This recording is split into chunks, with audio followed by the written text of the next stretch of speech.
We asked random people what going organic means to them. For me, going organic is simply going back to basics. It means prioritizing food, the food you eat, at its most natural or close to its natural or original state. I believe that going organic means promising yourself in avoiding commercialized or processed things. Going organic for me means consuming healthy food because it's non-GMO, it has less pesticides, and it's grown by renewable resources. Going organic actually is discovering the real roots in terms of how you take care, cultivate any kind of produce. According to the International Federation of Organic Agriculture Movement, or IFOAM, organic agriculture is a production system that sustains the health of soils, ecosystems, and people. In general, going organic often only pertains to using and consuming food items that have been produced using natural methods, without the use of chemicals and other artificial substances. Most people, when they hear the phrase going organic, they often relate it to living a healthy lifestyle or even dieting. While this is true, going organic means something even more. The need to go organic is more obvious than ever. When it comes to the environment, in 2012, the Philippines only emitted 86,180 kilotons of carbon dioxide. As of 2021, the Philippines now emits 145,420 kilotons of carbon dioxide. Dioxide emission is the primary reason for the increasing negative effects of climate change. There is also an impending problem where the country might lack farmers soon, since the average age of farmers now are currently at 53 years old, according to the Philippine Statistics Authority. This is because opportunities for a sustainable and profitable livelihood in farming has yet to improve in promising rates in the Philippines. We at Naturland view going organic as a holistic approach to ensuring sustainability. While you may enjoy the benefits of going organic within yourself initially, the farmer who produced the products you consume is given a fair chance at building a livelihood through his farm. The soil where your products came from also has less chances of being eroded right away. Supporting organic products also mean less demand for products that use methods that have adverse effects to the environment. Given what you know now, what would be your answer to the question, what does going organic mean to you? For more information about going organic, don't forget to like, comment, and subscribe to the Naturland Philippines YouTube channel.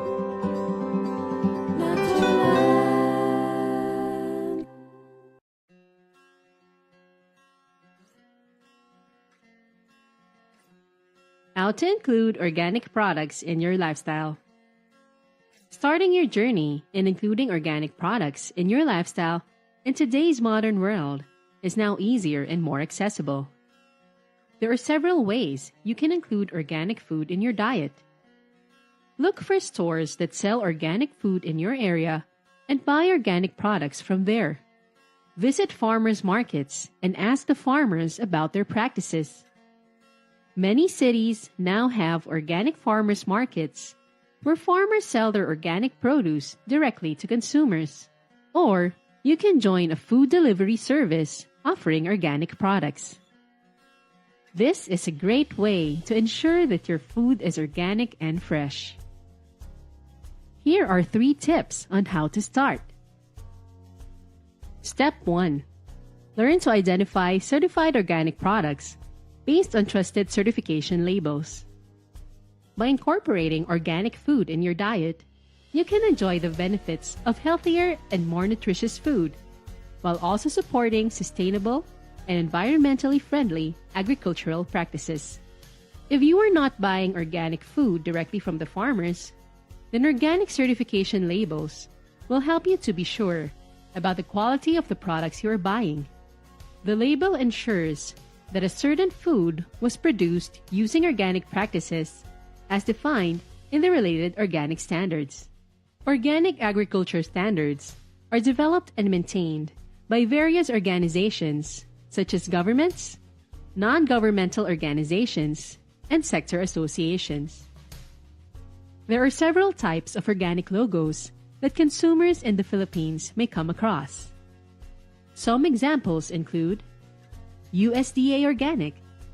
This is a certification from the United States Department of Agriculture that is recognized in many countries around the world. The same is for EU Organic. This certification is issued by the European Union. In the future, you will also be able to find more and more products branded Naturland. We are a non-profit organization that certifies organic products based on a set of internationally recognized standards.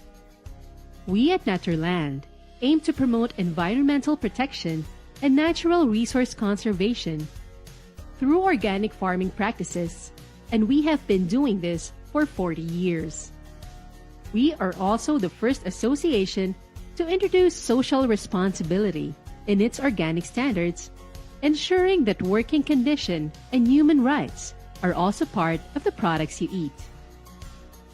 Step 2. Identify which products you often use and make the switch. It is now easier than ever to search for organic alternatives for the products we commonly use. Try making a list of products that you often consume and search for their organic alternatives. For example, if you are fond of vegetables, do look for organic options. If you can't buy directly from an organic farmer, then look for the organic labels you can trust. Step 3. Be consistent. The good thing about going organic is that it is very sustainable.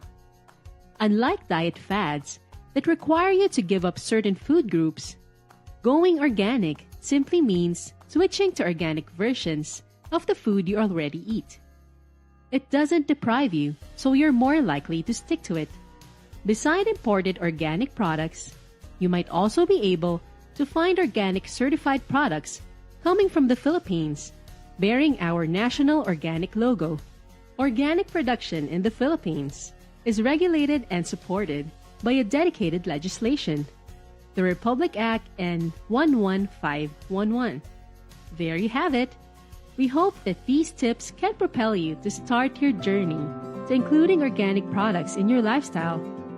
For more information about anything and everything organic, don't forget to like, follow, and subscribe to our YouTube channel, Naturland Philippines.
Welcome to the Naturland Philippines YouTube channel. We created this channel to share with you the great news that together we can build an organic future. We are one of the largest international organic farmers associations in the world, and we have built a network of certified organic producers, processors, and retailers in 60 countries, including the Philippines, one of the 18 mega biodiverse countries in the world. In this channel, you are in for a journey wherein you will learn everything and anything about what it means to be organic and how you can take part in bridging the gap between the farmers, the consumers, and the environment. In the Philippines, we already have 3,270 smallholder farmers with our certification. We hope that with your help, we can grow this number and sustain our support for them as they bring their organic quality produce to the stores that also support our cause. So what are you waiting for? One way to start building our organic future is to share this great news. Please like, comment, and subscribe to our channel. And together, let's take it to heart the guiding organic and social principles of Naturland. We are organic. We are the future. Together, organic worldwide. All right, so I hope that provided a good overview of Naturland. To learn more, follow our Facebook page and subscribe to our YouTube channel. That's Naturland Philippines. In this way, you will be updated about ongoing projects and get guidance on how to go organic the Naturland way. Our first topic for today, titled Social and Environmental Impacts of Pesticide Application and What Should Be Done. Farmers from the highlands to the lowlands use massive amounts of chemicals, especially pesticides. While this may be short-term solutions to pest infestation, these come at a heavy price, especially in the long run. Yet, despite many studies showing the negative impacts of pesticides, why are there still so many people using them? And what is the government doing to address this issue? Here to share his thoughts, our first speaker is Dr. Charito Medina. Dr. Chito, an agriculturist, ecologist, and environmental scientist, is the founding member of the Farmer Scientist Partnership for Development, or MASIPAG, and also served as the national coordinator of the network. He has worked directly with farmers in developing practical climate change resilience and agroecology for 37 years. In the government, he has served as a member of the National Organic Agriculture Board of the Department of Agriculture and a consultant to the Secretary of the Department of Agrarian Reform. Let us all welcome Dr. Charito Medina.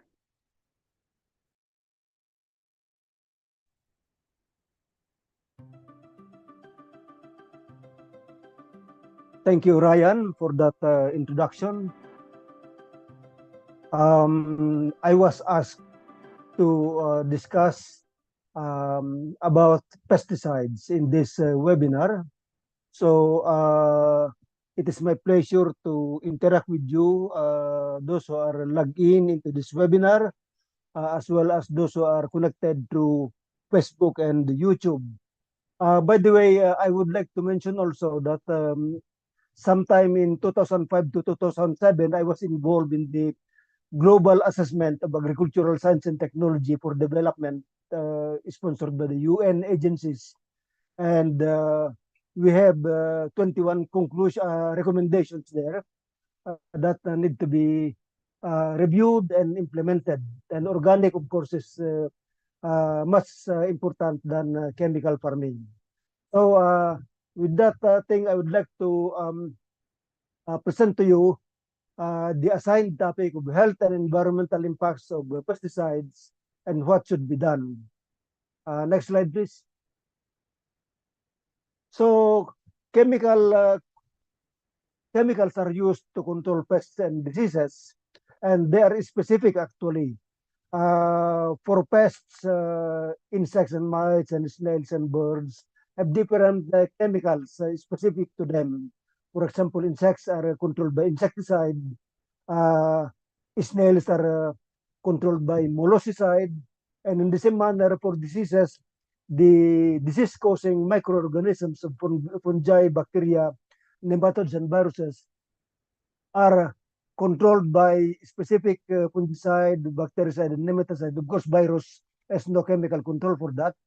And of course, specifically for weeds, it is controlled by a chemical called, group of chemicals called herbicide. However, next slide, if you intentionally take those poisons, then it is called suicide. So you never take in those poisons. Otherwise, you would be a victim of suicide. Next slide. There are many types of pesticides, but the oldest one, of course, there are also earlier ones, but heavy metals and things like that. But the pesticides after World War II are organochlorines, and these are most of the persistent organic pollutants or PAPs are belonging to organochlorines pesticides. Organophosphates and carbamates are very common, especially organophosphates is the most popular among them all. And pyrethroids, nicotinoids are also common. While in fungicides, chloropenoxy compounds are very common among them. Next slide. But pesticides are used to control pests. And yet pesticides also are part of the problem of the pests because pesticides can induce pest outbreaks. Itagalog natin, pwedeng ma-eliminate yung mga kaibigan kulisap, pwedeng ma-modify yung chemical composition ng plants at magiging mas masustansya sa pest, or pwedeng bumalik-mulit yung population ng peste. Ang tawag dyan ay pest resurgence. Pwede rin mag-develop ng pest resistance. Ibig sabihin, yung mas susceptible na population ng peste ay namamatay, ngunit yung may resistance, manganganak ulit hanggang yung buong population ay puro resistant sa pesticide na ginagamit. Pwede rin secondary pest outbreak. Ibig sabihin ay yung hindi major na pest before ay magiging siyang major pest dahil yung major pest na sinundan niya ay nawala na. So, nag-fill up ng vacuum yung secondary pest and therefore may tinatawag na secondary pest outbreak. Next slide. Next slide, please. And so now we focus on the pesticides and its effects on human health. I have to mention also that we are only given 15 minutes, but I have requested to have some extension because of the scope of my presentation. So that's why I'm making my presentation quite fast. Pesticides used in rice and corn, that's the major crops, as well as vegetables, and in plantation crops. Generally, insecticides are the majority pesticides that are being used, 55%. To control fungicides, to control fungal diseases are fungicides, about 22% of that. And to kill weeds, it's comprising 16% of all the use of such pesticides in the Philippines. The most common used insecticides, on the other hand, in the Philippines, as I said already, are organophosphates, followed by carbamates and pyrethroids. Next slide. Now, I would like to give you some specific issues and pesticides used in different agroecosystems or crops. In banana plantations, for a long time, the nematicide to kill nematodes called DBCP. DBCP is called dibromochloropropane to kill nematodes. And yet, for a long time, it was found that it causes male fertility, male sterility, I should say, meaning the sperm cells failed to reproduce or to be produced in banana workers, and so they become sterile. And this has been found not only in the Philippines, but also in many banana plantation countries with banana plantations like Latin America or Central America, as well as in Western Africa and also in Hawaii. In fact, in Nicaragua, workers have filed cases in 2001 every year until 2006. And in Nicaragua, the workers who became sterile won, and the uh, producers of the DBCP nematicide, which is Dow Chemicals and Shell, as well as the banana plantation, Dole plantation, were ordered by the court in Nicaragua to pay millions of dollars to those who became sterile workers in banana plantations. Next slide. Somewhere in Calabarzon area, Calabarzon means Cavite, Laguna, Batangas, Rizal, and Quezon, there is a scale insect outbreak in 2013 to 2014, and it was very serious. So the pesticide proponents were promoting neonicotinoids, and this is in the brand name of Starkel or Denotefuran. However, these are systemic insecticide and it's very toxic, especially to pollinators. In fact, these neonicotinoids had been the cause of bee colony declines in Europe, and therefore it has been banned in many countries already. But in the Philippines, they tried to push the use of neonicotinoids. However, we are lucky because by around July or August or September in 2014, Typhoon Glenda washed out the populations of cuculisap or coconut scale insect in coconut, and it was in a very quick effect.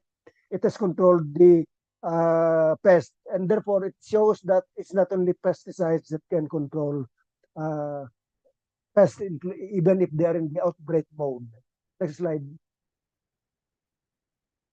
In pineapple plantations, there has been studies by IDIS in Mindanao just last year that the dust samples and urine samples in communities and in farmers living within 20 to 30 meters radius from the pineapple farms were found to contain pesticide residues, as I said, dust as well as urine.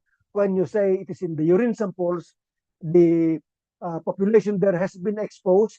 They're slowly being poisoned, but it's not yet shown, but it's still there. This is already poisoning level.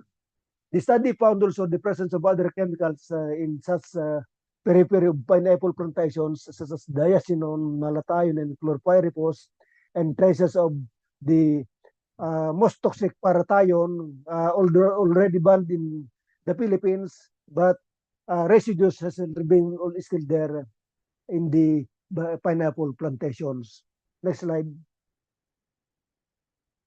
The pesticide poisoning symptoms among cut flowers farmers in Benguet are mild, general weakness, muscle pains, chill and fever, eye itchiness and blurred vision, dizziness and headaches.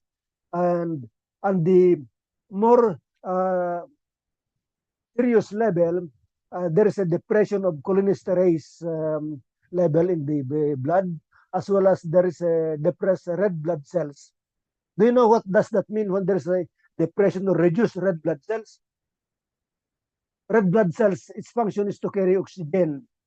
And if there is a reduced red blood cells, there is a reduced oxygen into the blood, and therefore that's almost called also anemic or anemia. Therefore, it's general weakness of the victims about poisoning. So about the blood chemistry, there were abnormal hemoglobin, hematocrit, and eosinophil count among exposed cut flower workers in Benguet. Next slide. The things that facilitate pesticide poisoning among farmers in Benguet are no protection while spraying, wiping sweat with the contaminated cloth, spill on body while spraying, recycling pesticide containers to store water, entering or passing through recently sprayed farms. In fact, in Benguet, some houses are at the middle of the farm, and therefore the whole family are usually exposed to pesticide drip from a sprayed pesticide in their own farm. Next slide.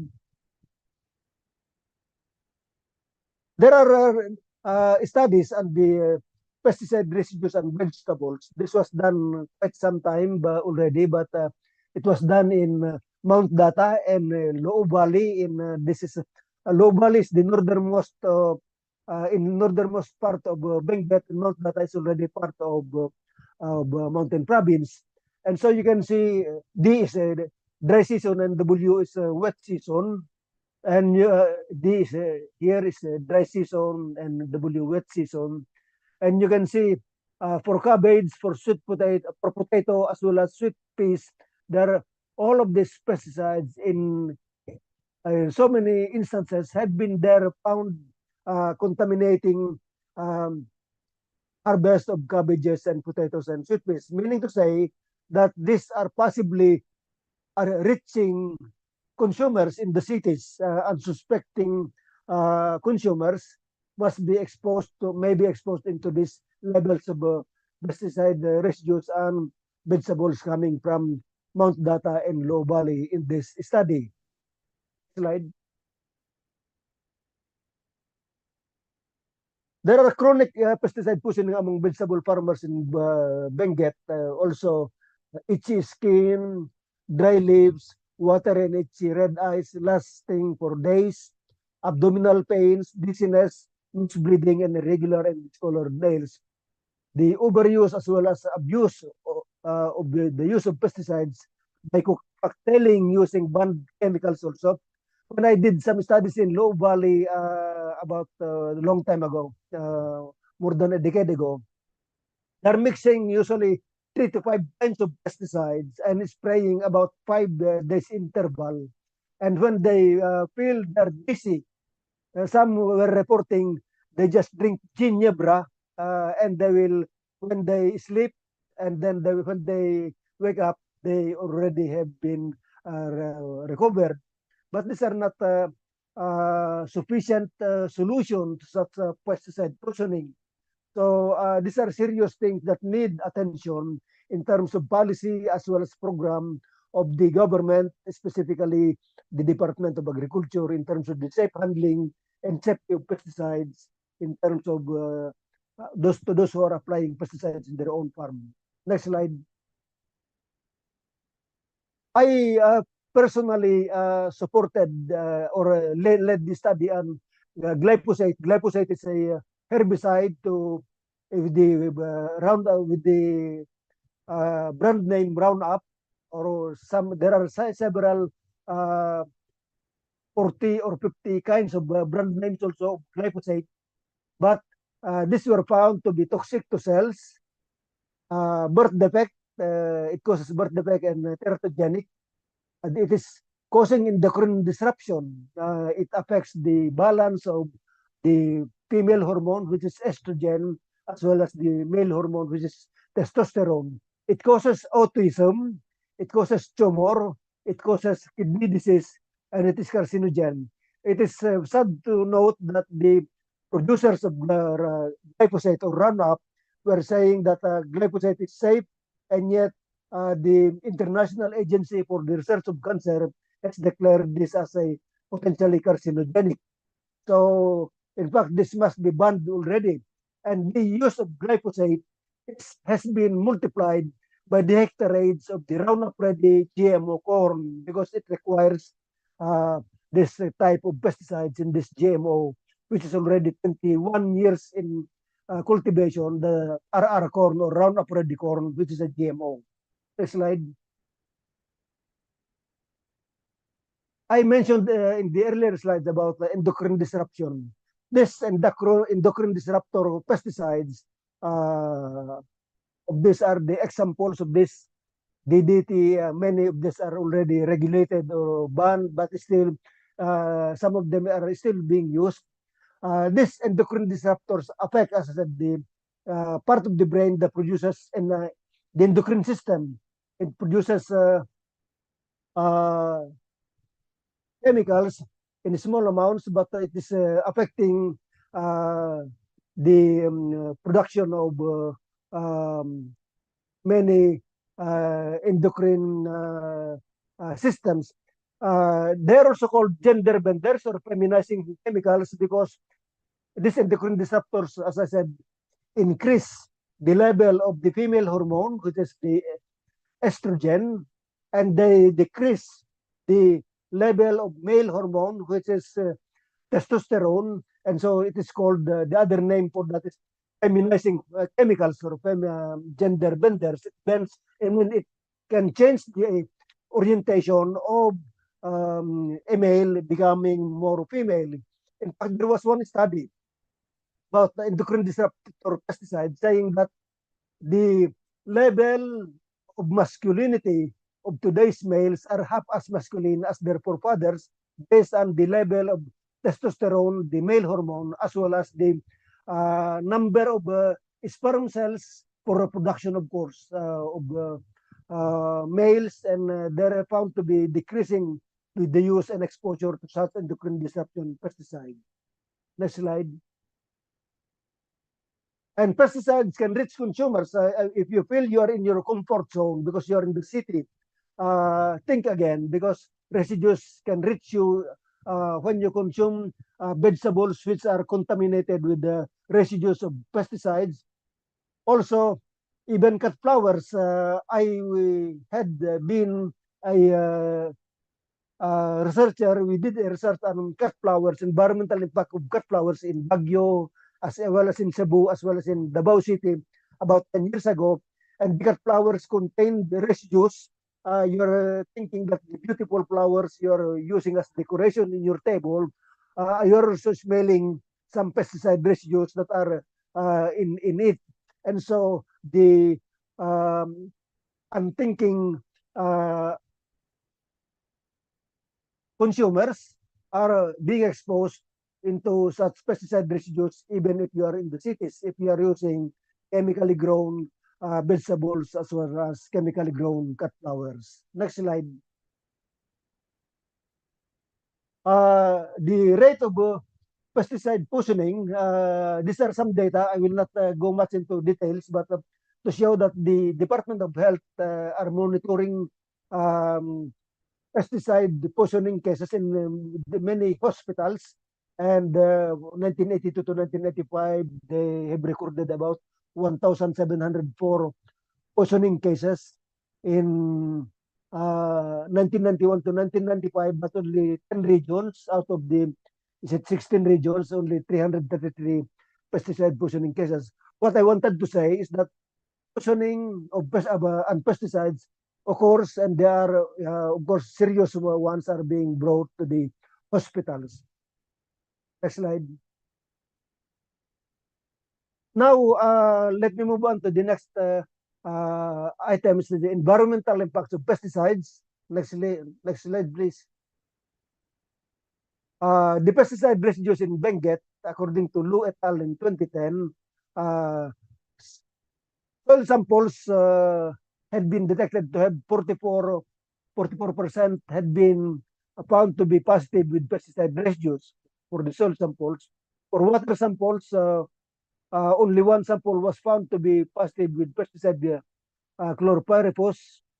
And in soil samples, in this thing, the 44% contamination, the pesticides identified in the residues are endosulfan, propanofos, chlorothalonil, endosulfan, chlorpyrifos, cypermethrin, and cyhalothrin. Of course, in water samples, because it's more dynamic, so it's more difficult to capture the samples because water is continuously flowing. Next slide. We did a study in Capiz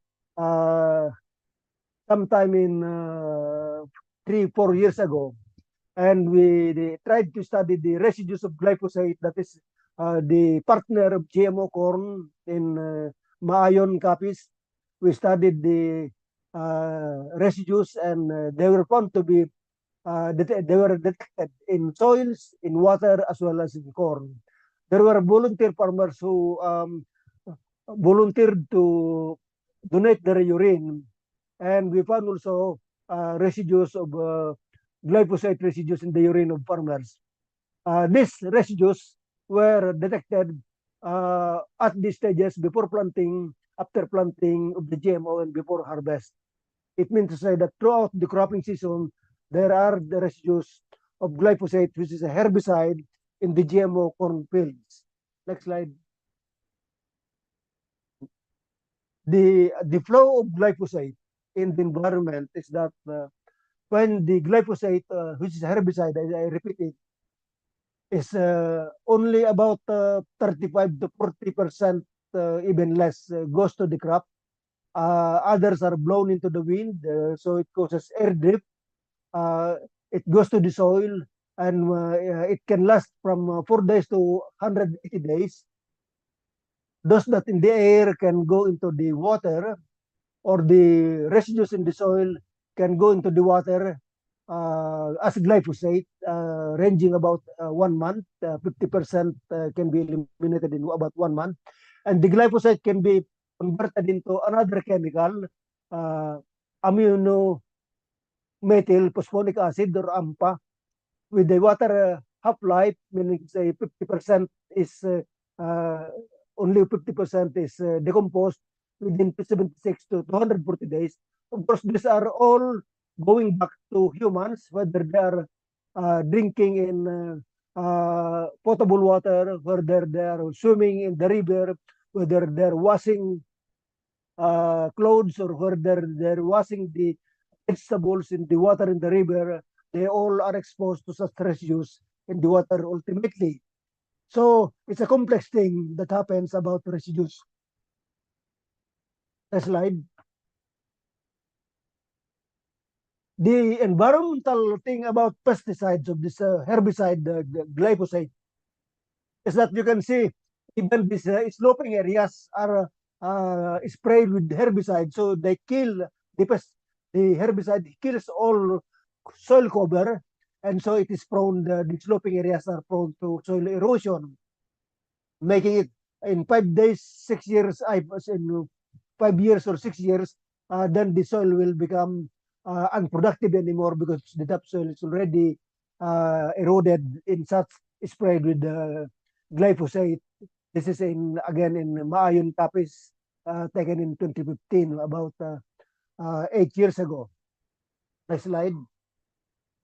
Another picture, you can see the mountains or hills are all cleared because of the prevalent use of glyphosate herbicide to plant GMO corn. Next slide.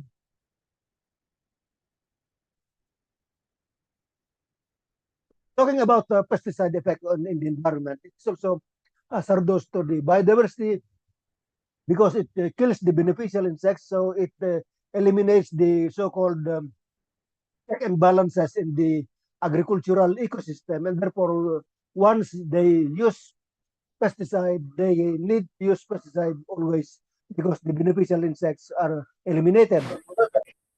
It kills also the associated biodiversity, meaning pesticides, whether herbicide or insecticide, when they're applied into the farm, it kills the other alternative sources of protein, like frogs, like birds, like bees that are inhabiting the rice field, or other beneficial and edible associated biodiversity in such farm. And there is biomagnification of some pesticides, especially the organochlorine pesticides. Next slide.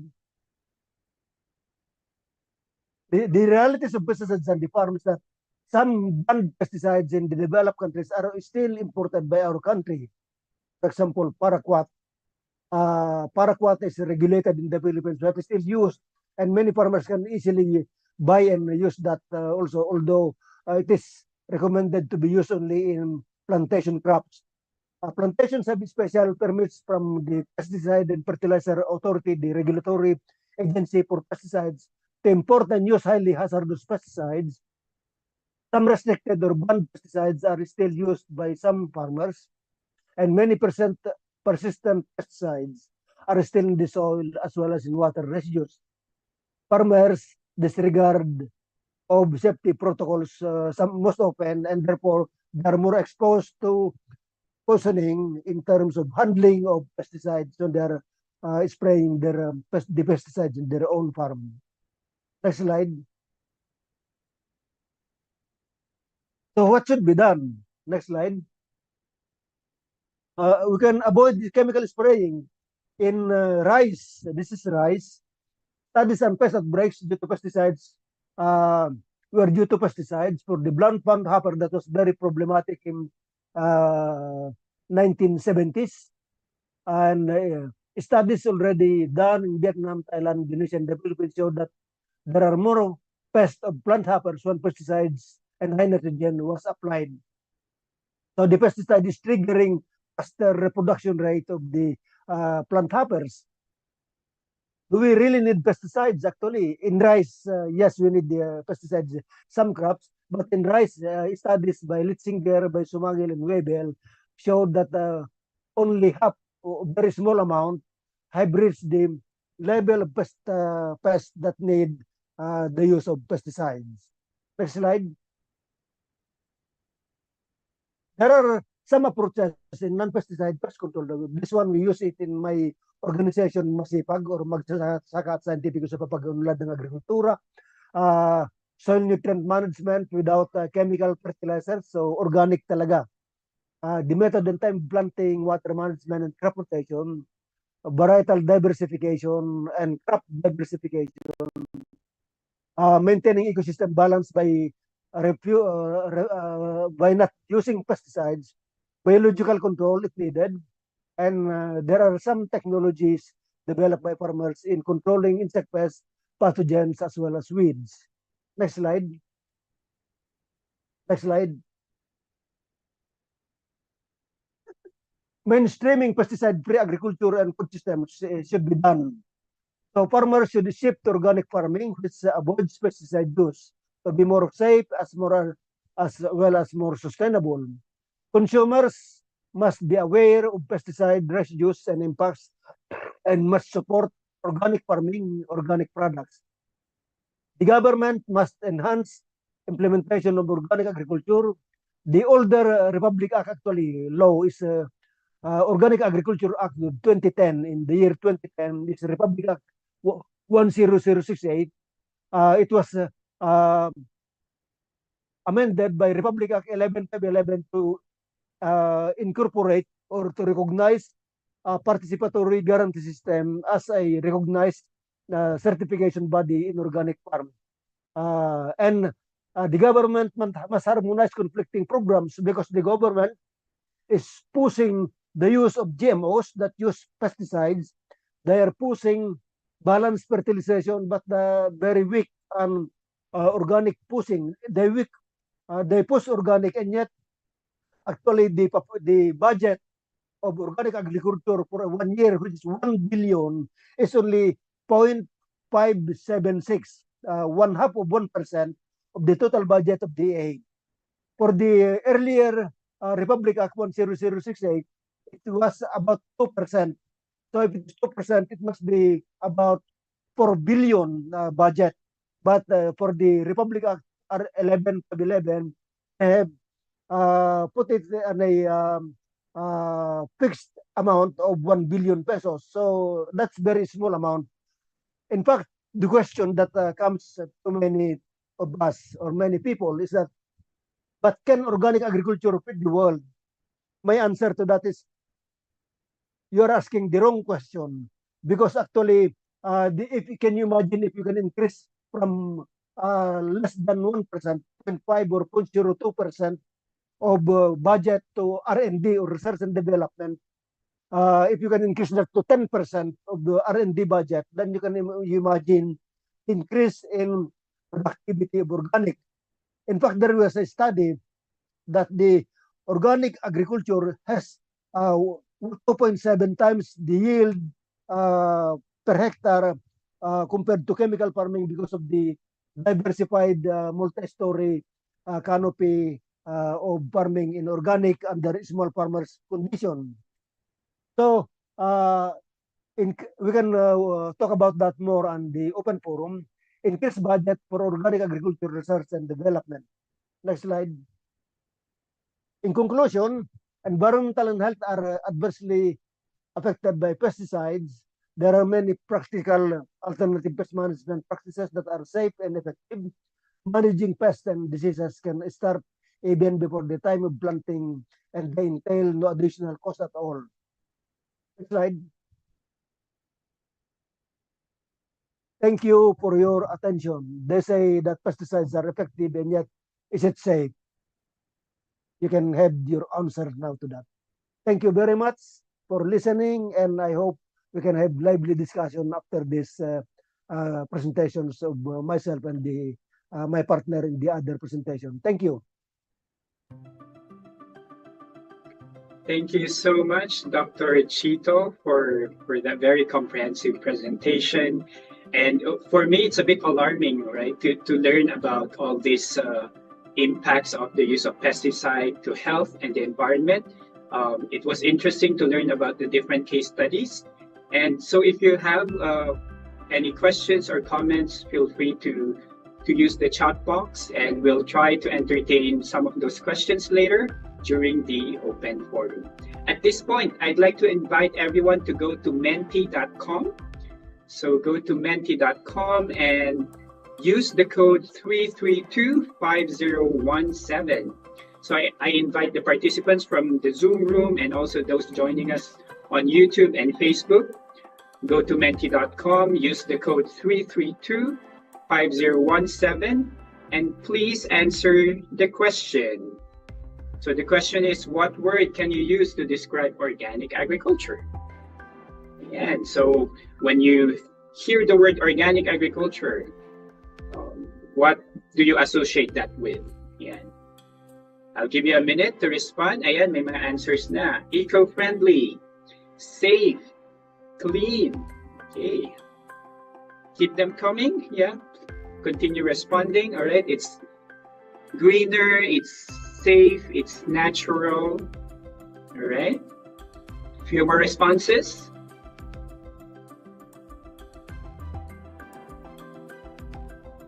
Hard to maintain.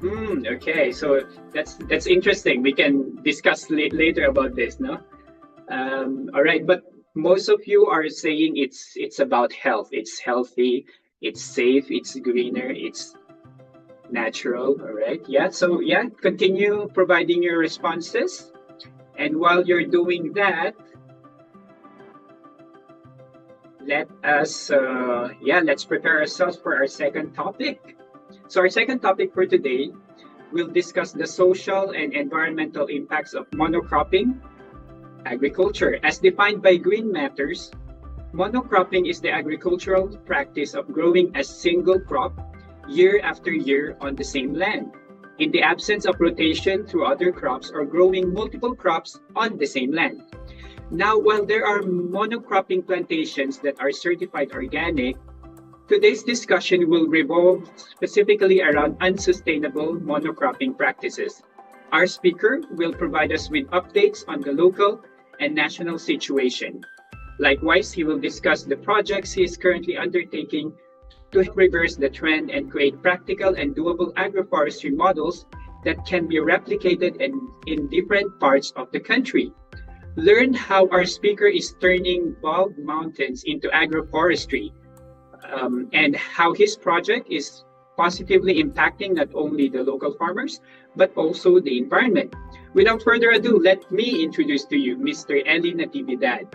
He is the founder of Farm to Cup Philippines, which operates in various parts of the country to produce coffee. Yes, everybody loves coffee, and other crops using sustainable practices such as agroforestry. He developed an agroforestry coffee farm in Tarlac, which transformed a once barren mountain into a lush, thriving ecosystem with coffee and various native trees. Wow, very interesting. So let's all welcome Mr. Eli Natividad.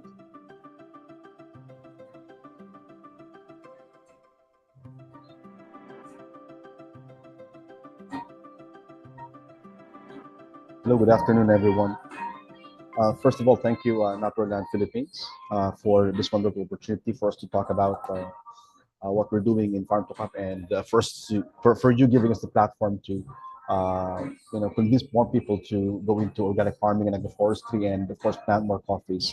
So the situation right now in the Philippines po is 81% of the coffee that we are consuming in the Philippines is imported. So kaya nag-focus kami on coffee farming and having coffee as our integrated crop, okay, on several areas where we are planting coffee. So uh, can I have the slides now, please? So first of all, I wanted to introduce ourselves very quickly. Next slide, please.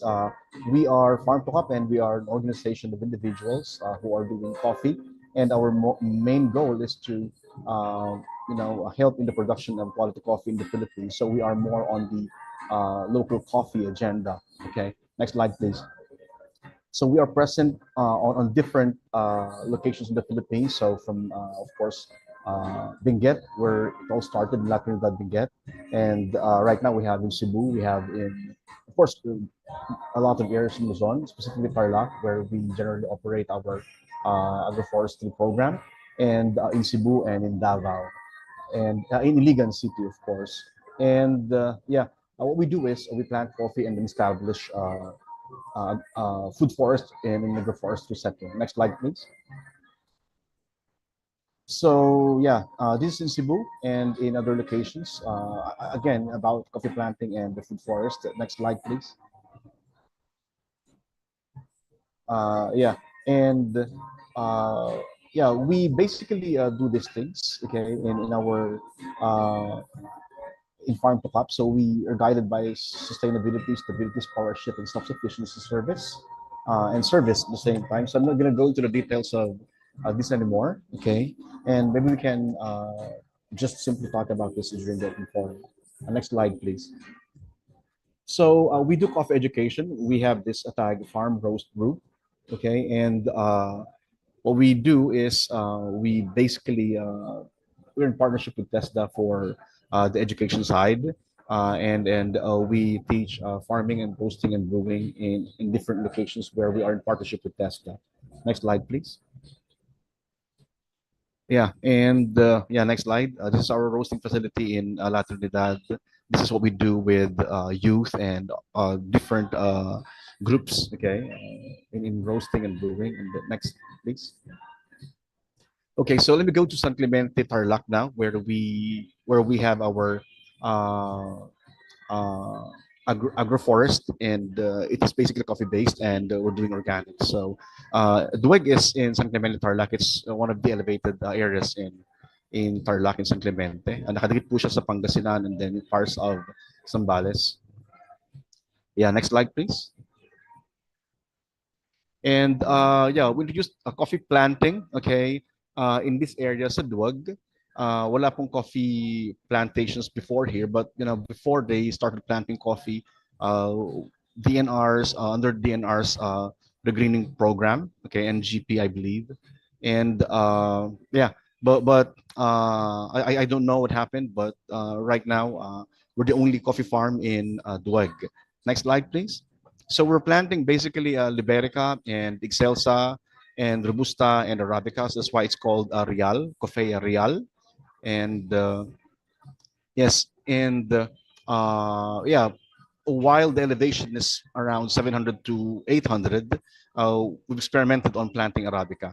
So my story is about, not about fertilizers, but about monocropping. So ang nangyari sa Duwag kasi is what they do is they just, slash and burn. So they burn the forest, nothing's left, and then they prepare the burned area for planting luya and gabi, and sometimes kamote. Yun po yung ginagawa nila. And when we were introduced to the site, ganun po lagi yung nangyayari. And what we did was to convince these people, the community, to plant kape. At the same time, to integrate what the crops that they have, okay, in the crops that they have, and integrate this with coffee. So what we did is to collaborate with them, convince them na magtanim tayo ng kape, don't burn the forest anymore, okay, and then we'll make sure na magkakaroon pa rin kayo ng produce na pinoproduce niyo, kagaya ng luya at saka kamote. And they said yes, and yeah, and then we started planting coffees. So what we noticed is pagka nasunog na yung forest and then nagtanim na sila ng luya at saka gabi, specifically yung luya, after some time nalulusaw siya. Okay, may mga ganong situations, and then they get to, pump this with a lot of synthetic fertilizers and fungicides and herbicides, and before they even burn the forest, the area, they have sprayed root out, yung mga typical or common na mga weedicides before for crop preparation. And we told them that, kahit na hindi sila mag-spray or mag fertilize, pwedeng tumubo pa rin yung mga halaman nila. And yeah, at first, of course, they're very doubtful because they've been doing this for a long time. Yung kausap namin is third generation farmers, and they've been doing the same thing the whole time. And yeah, but again, we were able to convince them. We tried. So yung isang nasunog nilang area, doon kami nag-start. And yung nasunog na area na yun is around 3 hectares. And yun, tinanaman namin ng coffee.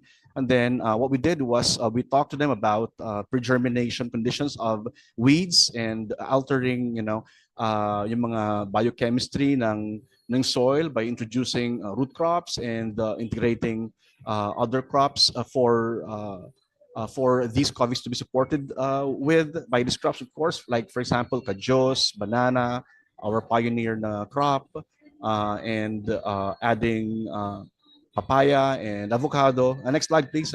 Avocado and other crops. Okay. At the same time, we also told them na magtanim din tayo ng mga legumes and all. At okay lang na dense ito. Okay lang na tabi-tabi sila, and then we introduced to them yung salt. Okay, so sloping agricultural land technology. Okay, and then they just did whatever we asked them to do, and they followed. They believed in us in the first place. That's why they followed. So we asked them to plant mais pa rin. And again, no fertilizers. Okay, so that's what we did. Next slide, please. So we've intercropped string beans, legumes. Of course, kajos is very important to us. It's a service plant and nitrogen fixing plant. We planted papayas with our coffees. We planted saba with our coffees. Very close, actually, yung distance para sa ganun maging cover or shade material din siya. At the same time, it helps in, of course, keeping moisture, okay, and supporting the growth of our coffee. So what you're seeing here now is yung ating luya na hindi namin enlist talaga sa kanilang list of planting materials. Instead, we convince them that, you don't have to fertilize, you have to just provide mulch, and then support this with, of course, more time to weed. Okay, and next slide, please. And yeah, we also did not remove their practices also in planting gabi, but we suggested for them to plant siguro yung mga varieties na hindi nila nakasanayang itanim. In the first place, we suggested these crops to them because we have ready market for these crops already. That's why nakinig sila. It's about the market sometimes with these farmers. So we have this very dense na green guild partnership between and among gabi and kape. Makikita ninyo yung mga dahon dyan, may kape dyan. And then we have this saging, and then sile, and then kajos, okay, etc., etc. It looks, disorganized, pero it's about the density, it's about covering the soil, it's about coming up with or generating a lot of biomaterials that we can use for the soil kasi kawawa yung soil sa area na to. Next slide, please. So yeah, after some time, we're able to prove them that, after they harvest, we can sell all their crops, so kamote and all. Okay, we have this gabi and all, and kajos, so we're able to sell them. Okay, we assisted them in bringing all this produce doon sa bagsakan. Next slide, please. And they were happy, and kasi nakita nila na, okay, we'll not have to worry about pagkalusaw na ng luya, so next slide, please. Because this is our luya product. Yeah, just to give, siguro add to it, yung mga patani na yan, very important sa amin yan. So we have ready market rin kasi dito. Next slide, please. Yeah, and this is what we did, you know. This is very interesting kasi nga sinasabi nila na after some time nilulusaw yung kanilang luya. So what we did was after it reached a certain maturity, naganuspay lang in Ilocano, ano. Hindi pa siya talaga very hindi I mean young pa lang siya. Pinaharvest na namin and then we processed these and then we came up with this pickled ginger. Okay, and then we introduced it to the market and a lot of people got interested and in fact kulang na nga yung supply namin of this, ano? So hindi na umabot sa period na malulusaw yung kanilang luya and all of that. So yeah, the trust deepens because we're able to prove them that they can still do these things, just change whatever what is needed to be changed so that everything will not go to waste, you know, and they will not go back, you know, sa pag-spray. Okay, so next slide, please. So yeah, and then we planted na rin coffees. Karoon kami ng, of course we planted already, but we introduced coming up with a coffee seedling nursery sa area, and this is a turning point sa amin. So next slide, please. Turning point in the sense that we're able to pre-germinate coffees there, Arabica, Liberica. Okay, next slide. This is Arabica. Basically, we're able to sell all these Arabicas sa iba-ibang sites. Okay. In fact, we're able to bring some in Baguio. These are all Libericas. Binabana namin siya sa Kamiling Tarlac after pre-germinating in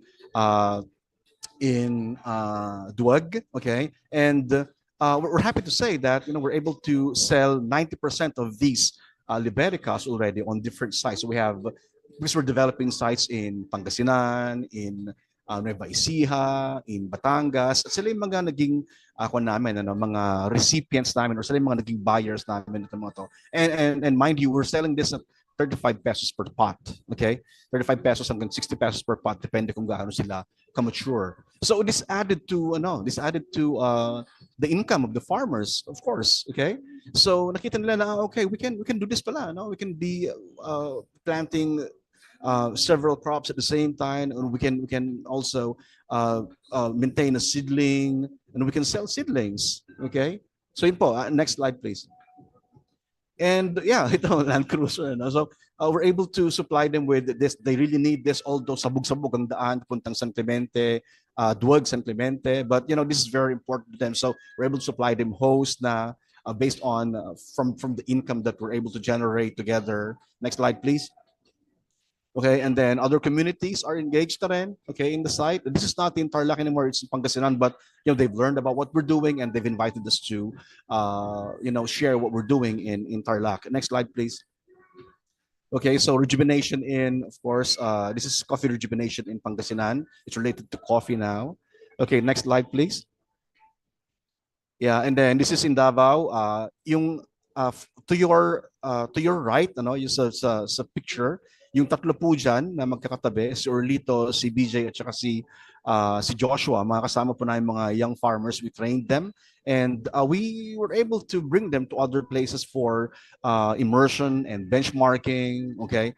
And all these things were funded, of course, by, not all, but a part of the funding that that we were able to make use of came from yung mga products na rin nila. Okay, and the next slide, please.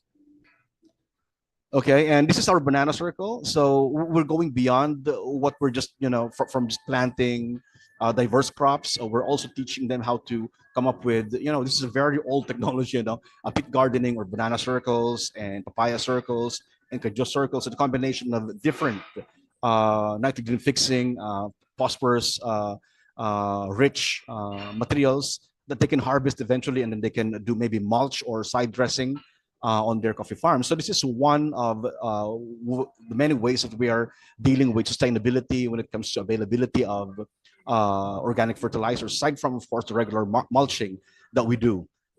Next slide, please. Okay, so yeah, we're also teaching them how to, you know, compost and then amend the soil, and then how to package yung mga seedlings. Same focus namin is coffee, how to prepare basal fertilization, yung mga yan, and ano yung mga importanteng mga materials for them for us to use, ano? Okay, for us to use in this basal fertilization or in this package. So kasama rin yon, composting, tinuro din namin kung paano mag-carbonize rice hull, etc., etc. Now, our goal is to introduce livestock na sa aming area. It's kind of tricky pa kasi wala pa talagang nakistay steady doon. It could be, risky, but we'll do it. Okay, and we will be introducing fish ponds also for this swale system that we will be developing soon. By December, meron na yung mga yon. Okay, and yeah, we hope that we'll succeed in introducing those systems sa aming area. Next slide, please.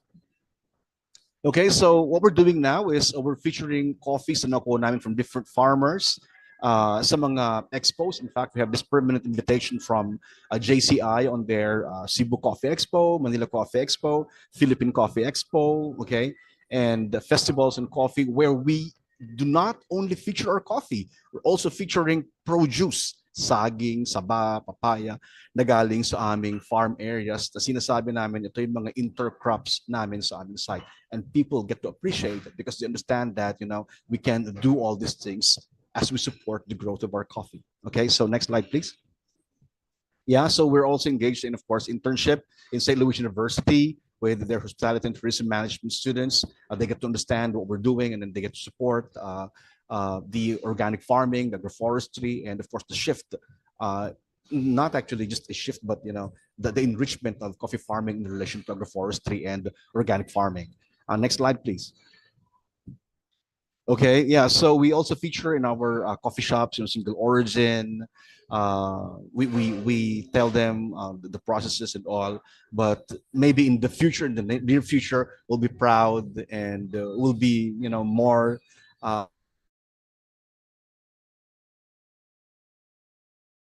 organically grown coffee or forest coffee. So yun po, so yeah, for traceability and all, yeah, we're doing this para sa ganun mas makita ng mga tao na okay, these are locally sourced, ethically sourced coffees. Next slide, please. Okay, so we have boot camps in coffee, yes, and yeah, boot camps. This is our 3 days, sometimes 2 days na camps where we get to talk about agroforestry, coffee-based agroforestry, organic farming, and how to set up, naturally composting sites, okay, etc., etc. Okay, yeah, and yeah, please, Rizal, we're in partnership with PCA here, Philippine Coconut Authority, and they've chosen coffee as their intercrop in their coconut plantations. Again, same thing. It's leading towards agroforestry and organic farming. Okay, and we're setting up again composting sites, and we're using available materials, for example, mga coconut peat, etc., for their composting sites and compost materials. Next slide, please. Okay, so this is the latest that we have now with Farm to Cup. We just recently opened our cafe in St. Louis University Hospital in partnership with SLU with their extension program po sa coffee. And this is where we feature our coffees, of course, and feature our organic farm produce. Specifically, yung mga kamote, ube, na ginagawa na naming food, kino-convert na namin, kinuluto na namin, which we sell in our coffee farms. A lot of the food we're offering in our cafes now ay galing sa aming farms. Specifically, yung mga gabi, kamote, saging, and other crops. So yun po. So yeah, I think I'm given 15 minutes to talk about what we have done. I'm sorry I wasn't able to really cover yung mga iba pang areas, okay? But I'm gonna invite everyone to journey with us, okay, in establishing a coffee-based agroforestry and organic farming. We have our sites in Pangasinan. We're inviting everyone to visit our site in Tarlac also, and of course in Naturland, that is in Pico, Philippine Nazarene College, for you to maybe appreciate what we're doing. Thank you so much for this opportunity again. Thank you, Naturland Philippines, and yeah, I'll join you sa open forum. Thank you so much. Thank you so much, Sir Ellie. So a round of virtual applause for Sir Ellie. And yeah, it was so nice to hear about the many initiatives that you have. And in fact, our participants, our viewers are already learning a lot. So there's this one comment from Tibig Bonfal West Chapter. Sabi niya, nagkaroon na sila ng idea ng pwede nilang gagawin sa kanilang garden. So truly, it's a learning experience for all of us. And if you have comments and questions, feel free to just drop them on the chat box. those on Facebook and YouTube, you can use the comment box to give us your feedback, your comments, and your questions. At this point, once again, we invite you to go to menti.com. Punta po tayo sa menti.com and use the code 5310-1334. That's 5310-1334. And our question for this Menti survey is, what word would you use to describe organic fruits and vegetables?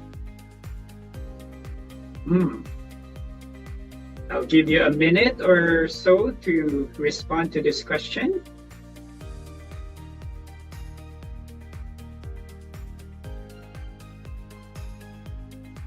Okay, while waiting for the responses, let me read one comment for Dr. Medina.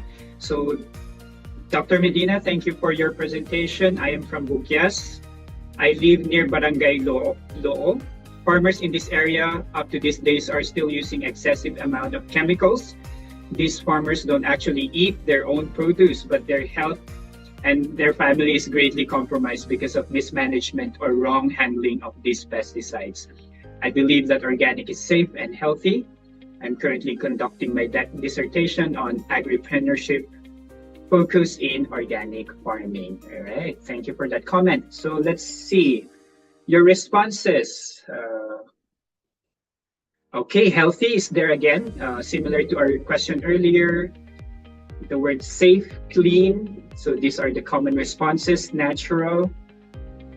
Okay, definitely. And then the other comments, it's nourishing, free from harmful chemicals. Good food, it's nourishing, it's in season, it's tastier. Yeah, I'd have to agree with that. It's tastier, chemical free, in season, yummy.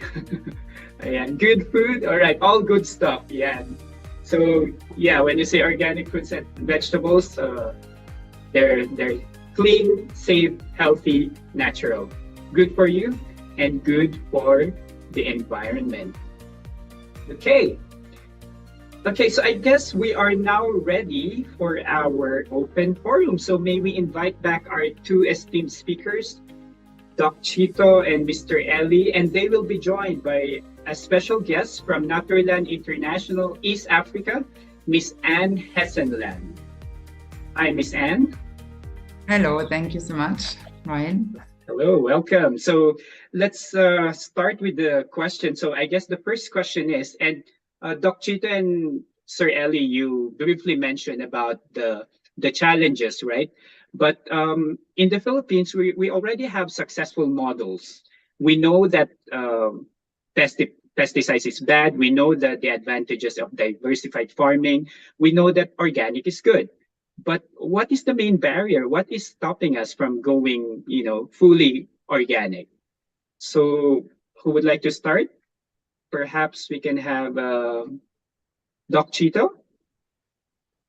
Okay, the question is, or the issue is complex. There's an issue about the farmer, about the demand of the products, meaning the market. Also the available resources. So it's a very complex thing. What stops us from moving into organic production? But as the saying goes, in order to have intergenerational justice, not only now but for sustainability of the farm, we need really to go into organic. So I can only say about these steps because sa amin, for us in Masipag, we have been 38 years old already working with farmers. Our activities are farmer-centered, farmer-led. So we even teach farmers how to do scientific research, and they do breeding of rice. They diversify and integrate farming systems. They do organic certification, but unfortunately through PGS that is more affordable, and we also do some marketing. So in that case, what is more important is really we do small things. We need to linkage with among farmers and then we need to linkage between farmers and consumers, and then farmers, consumers, and other sectors of society, especially NGOs. We need to lobby into the local government units to support us, maybe for a place for marketing our products, a uh, municipal or provincial ordinance to support organic agriculture. Last week, I was invited by the province of Bohol to speak on stopping genetically modified corn in Bohol because some of the Department of Agriculture Region 7 is testing GMO corn when in fact there is anti-GMO ordinance in Bohol. So many things like that at many different levels. And we have to identify also the constraints, and we have to adapt adjust to the constraints, address the constraints. Thank you. Thank you, Doc Chito. So a collaborative approach is the way to go. Sir Ellie.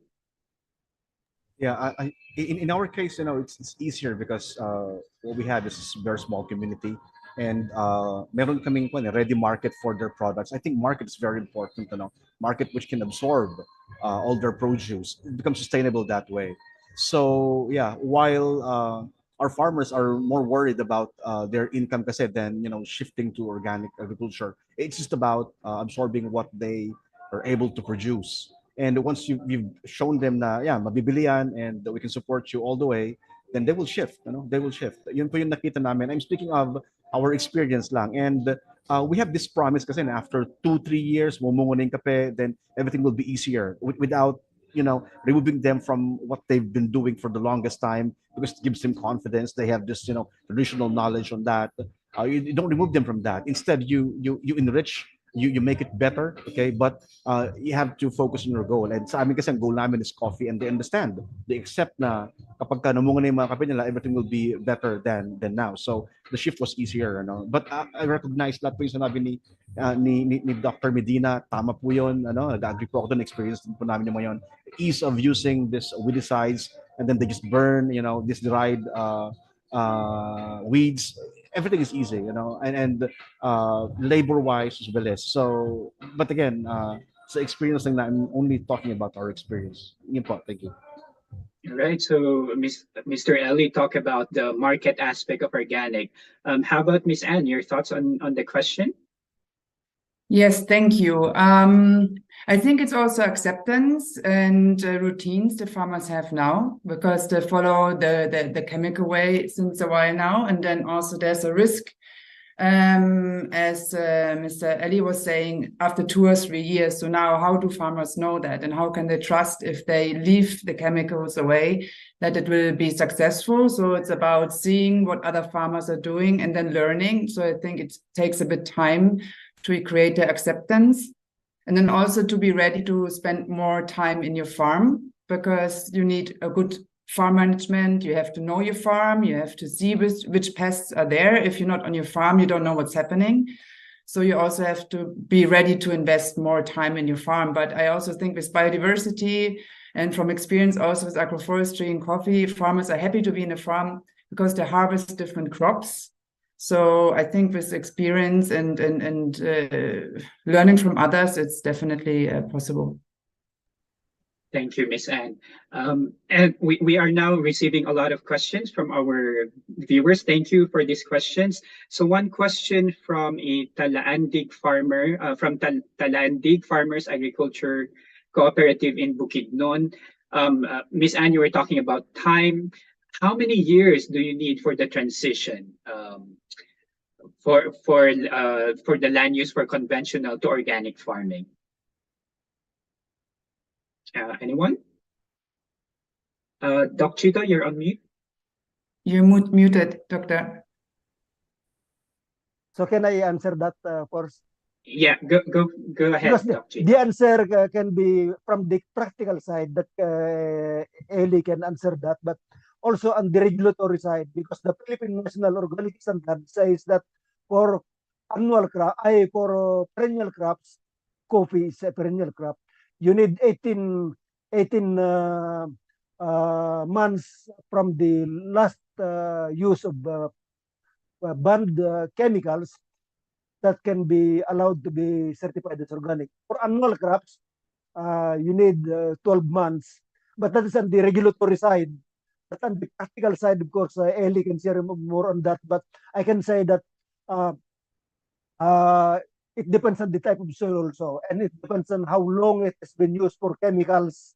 Uh, in rice and corn, our experience has been you need 3 years to 4 years in the annual crops of rice and corn to rebuild the natural soil fertility through organic inputs. But you need so that the yield cannot will not go down. You need some conversion process or method that is you continue you increase progressively the amount of organic and you decrease the amount of chemicals through 3 years or 4 years, or the area covered. That is 1/4 parts organic and 3/4 are organic, chemical. Second a year is 50-50. Third year is 75% organic, and then 1/3 chemical, and then the fourth year you can go full year. But the certification only comes after satisfying the so-called Philippine National Organic Standard requirement, which is, as I said a while ago, 16 months, 18 months for perennial crops and 12 months for uh, annual crops. But Eli can perhaps elaborate on the conversion, on the technical side, on the ground aspect. All right, go ahead, Sir Ellie. Yeah, in our case, I'm not actually an expert on the organic side and then the shift. But what we did was after, in our case, every 2 years they burn the area. They burn where they will be planting luya and gabi every 2 years. So they were able to burn that area already when we proposed to them that we need to that we will be planting coffee and we'll be planting other crops. So right there and then, it's been 2 years now, 2 years now that we did not put anything, any synthetic fertilizer or anything on our area. So yeah, the shift was abrupt, and it took us, some convincing, but we supported them along the way, and yeah, they're able to be convinced because of some successes, I believe. But yeah, I don't want to use the word organic sana, pero what we're doing is we're naturally growing things in our area, and because I believe that there are agencies which will tell you that you're organic or not. But yeah, I can maybe say that, yeah, what we're doing is organic practice. So yun po, ano? So yun po yung ginawa namin. We stopped it, and then we just guided them. We worked together. I'm gonna recognize what Ma'am Ann said, that it's just about farming management. You should be there all the time. Okay, it's about involving people, more people to be working in the farm, and we did that. That idea was embraced by us, and yeah, they supported us. I mean, the community. So yun po yung kwento namin. I'm gonna, yeah, speak about what we did. Okay, all throughout. Thanks, Sir Ellie. And Miss Anne, would you like to say something about that? Maybe a different context, but something that we can maybe learn from different countries, what normally is like the length of time when they try to transition. Yes, thank you. So from the technical side, as Dr. Medina already mentioned, for the Philippines is 12 to 18 months. For the EU organic regulation, it's 3 years. You can hand in an exception. You can apply for that. They shorten it. That then depends on the soil residues and so on. But I think also the conversion period is also to convert the mindset. A lot of people think to then put non-chemical fertilizers to spray something else, but that's not what it's about. It's about changing the, to go with nature, to create environments where also then beneficial insects and animal, birds, whatever can come. So all this takes time. So, and the residues also sometimes are there for longer than 12 months or 3 years. So, and also to build up topsoil again.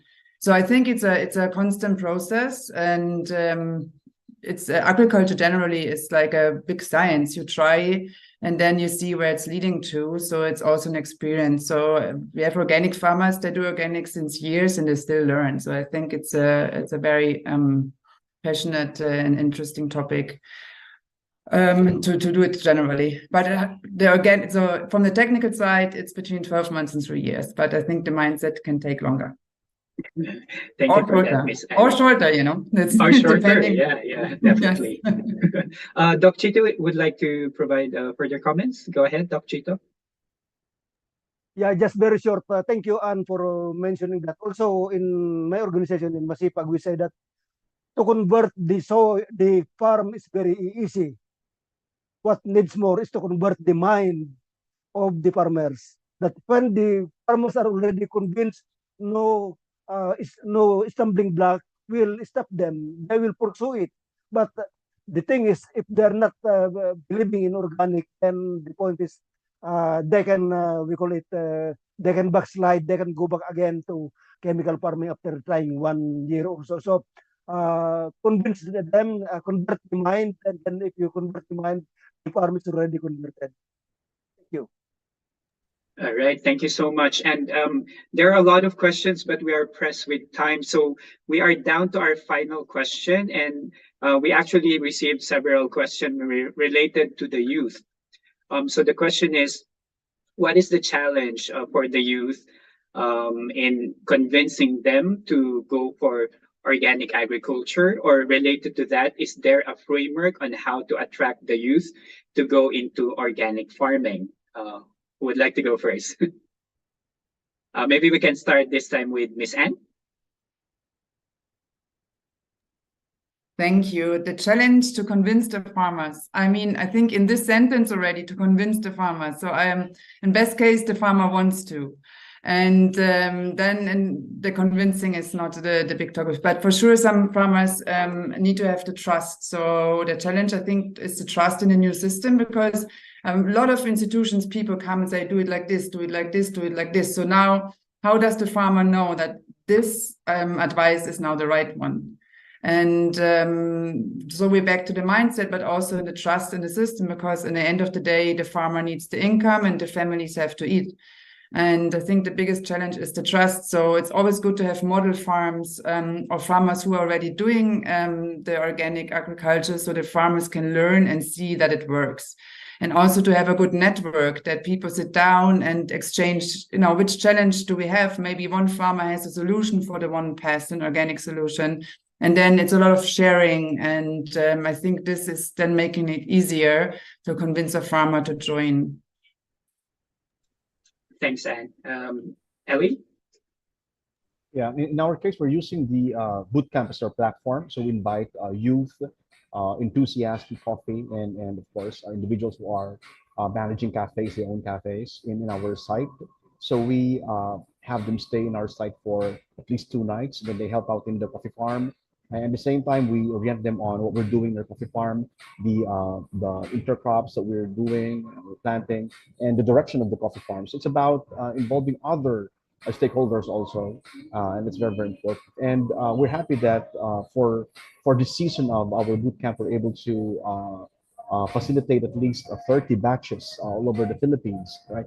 And we not all of them will be maybe participating or shifting if they were farmers already, but at least they get to understand what we're doing. I believe it's just a awareness development maybe for the youth, and maybe capitalizing on what's happening now. So climate change is of course very evident, and yeah, but again, it's with a lot of challenges. All right, it's with a lot of challenges, but once they get to see the system that this is a food forest, it's organic, we're using innocent fertilizers, and we let them imagine that maybe after 5 or 10 years you will have lawaan already here, you will have this mabolo here, and then this avocado will be, you get to appreciate these things. It's being practical sometimes, and but again, I'm going to go back to my previous let's just previous realization. It's about selling, okay, what they're able to produce, and it's about collaborating with these markets that will ensure the sustainability of what we've started and what we will be, and where we will be going in the future in organic farming. Thank you. Thanks, Sir Ellie. Doc Chito, your thoughts about the youth? Yeah. actually the central factor to convince the youth is that we must be able to show that the yield in their farm can produce sufficient income to support all the needs of the family. Because many are leaving the farming because they said, how can I support my family with that income? So, and with organic farming, I think there's a chance to increase net income compared to chemical farming. But and this second layer of argument, perhaps from me, is that if we must be able to compete in terms of the income to that of the salaries in the cities or in the industrial sector. But if we cannot compete with that, I'm sure we can compete. But the other way of looking at that is let the youth go to where the so-called melting pot places and let them enjoy the youthfulness, and then when they realize life, they will go back to farming. Of course, we have to make sure that there is still farm to cultivate. Otherwise, it might have been converted into subdivisions and industrial areas. So that's the problem. So we have to continuously talk with the youth. In my organization, Masipag, last month or 2 months ago, we will also have a youth uh, apprenticeship in Luzon about organic farming and things like that. So, but these are small things. They also are looking into the options as well as opportunities in the industrial areas, and therefore we have to develop competitive things as well as, of course, raise the ethical dimension of this and the survivability. Because you have mentioned earlier about climate change. Actually, organic farming is good because the carbon dioxide has a longer residence time in the soil, so the soil becomes a sink of greenhouse gases, and therefore that is a ethical dimension and survival, the way to survive. Organic farming also has 26% more energy efficient, or 2 to 4 times more efficient than chemical farming, and the yield can become about 2.7 times yield in organic compared to chemical farming if it is multi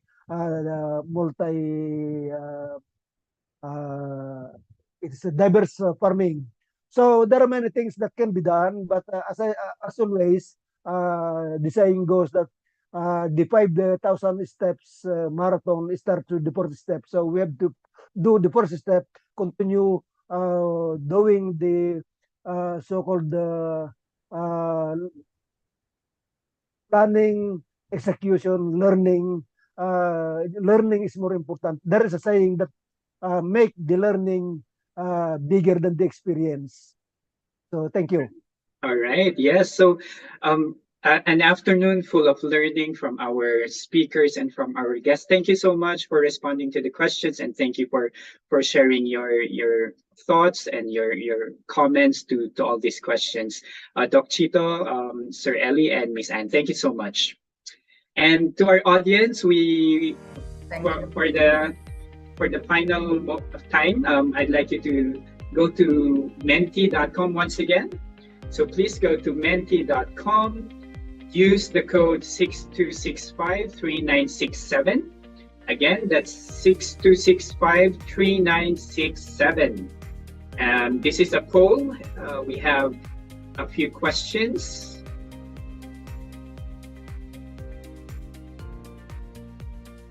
All right.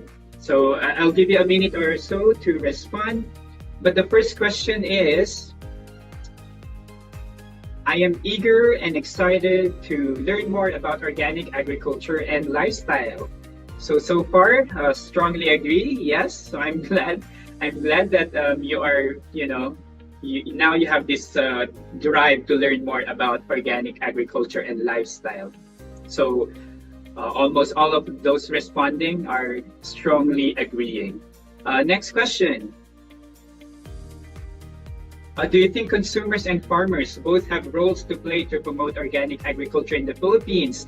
And that's a resounding yes, which is also connected to the responses of our speakers earlier. They said everyone has a role, the government, the youth, the farmers, the consumers. So all of us have a role in promoting organic agriculture. Next question. Organic agriculture can make the Philippines a healthier and more sustainable country to live in. So again, most of you have responded and strongly agreed to this statement. Some are a bit, just a few are maybe not quite sure yet, but most of you are convinced that this is the way to go. And then our final question. Do you think the government should exert more effort in pushing for an organic Philippines? And yes, as you can see on your screen, yes. So the government should support organic agriculture and the promotion of organic agriculture and organic products in the Philippines. Thank you so much for your participation. And I'd like everyone here on Zoom room to kindly open your cameras for our mandatory photos. Yeah. And our tech guy will give us the what do you call this? He'll try to take the photo for us. So yeah, look at the camera and give your best smile.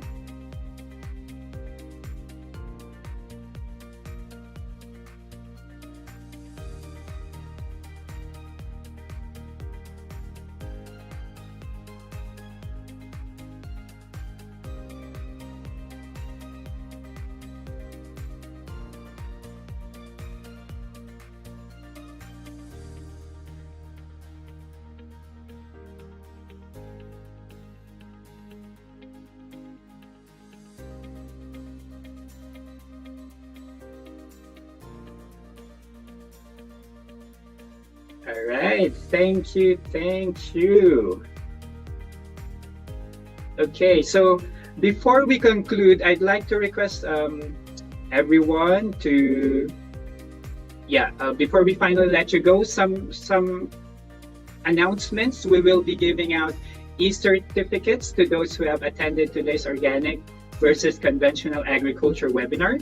And stay tuned on our social media accounts for the next webinar